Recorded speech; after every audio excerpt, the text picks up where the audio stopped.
عزیز مومنین، آج ہم مقدس متی کی انجیل اس کا 13واں باب اور آیات 51 اور 52 پر دھیان و گیان کریں گے۔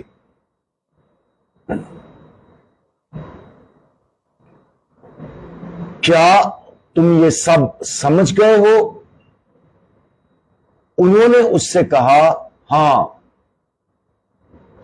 تب اس نے ان سے کہا، اس لیے ہر ایک فقیہ جو آسمان کی بادشاہی کی تعلیم پا چکا گھر کے اس مالک کی مانند ہے جو اپنے خزانے سے نئی اور پرانی چیزیں نکالتا ہے۔ عزیز مومنین، آج ہم جس نقطہ پر دھیان و گیان کریں گے وہ ہے خدا کی آواز کو پہچاننا۔ بعض اوقات خداوند یسوع کے الفاظ کو سمجھنا مشکل ہوتا ہے، اور آج ہمیں اپنے آپ سے سوال کرنا ہے کہ یسوع جو ہمیں سکھاتا ہے ہم کس حد تک اسے اچھی طرح سمجھتے ہیں۔ یسوع لوگوں کو سکھاتے ہوئے واعظ کے ساتھ ساتھ تمثیلوں کا استعمال بھی کرتے تھے،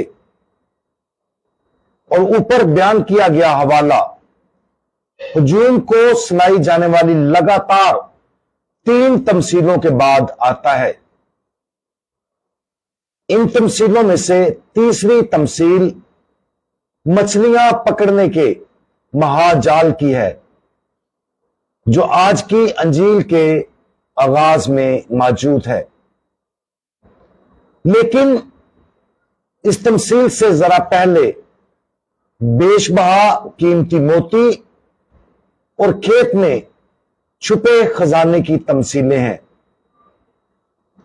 ان 3 تمثیلوں کے اختتام پر یسوع نے اپنے شاگردوں سے پوچھا، کیا تم یہ سب سمجھ گئے ہو؟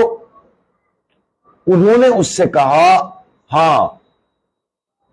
اور ان کے ہاں کہنے پر یسوع ان کو اس مشن کے بارے میں بتاتا ہے جو انہیں سونپا جانا تھا۔ ان کا مشن خزانے میں سے نئی اور پرانی چیزیں دونوں کو آگے لے کر آنا تھا۔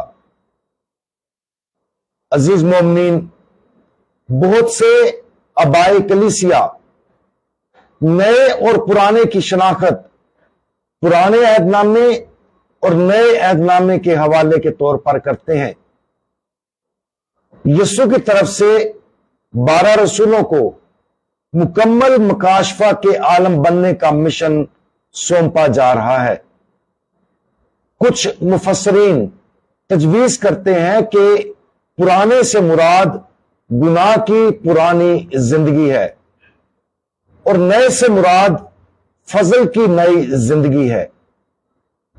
یہ 12 رسولوں کا مشن ہے کہ وہ لوگوں کی انجیل کے مکمل پیغام کی روشنی میں رہنمائی کرتے ہیں، تاکہ لوگوں کو گناہ کی پرانی زندگی سے فضل کی نئی زندگی کی طرف راغب کیا جائے۔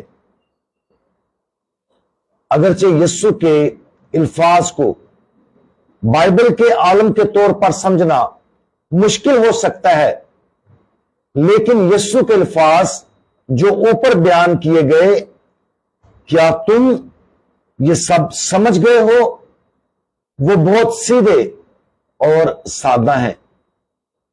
جب ہم خاص طور پر اس سوال پر غور کرتے ہیں تو خداوند کو اپنے آپ سے سوال پوچھتے ہوئے سننے کی کوشش کریں۔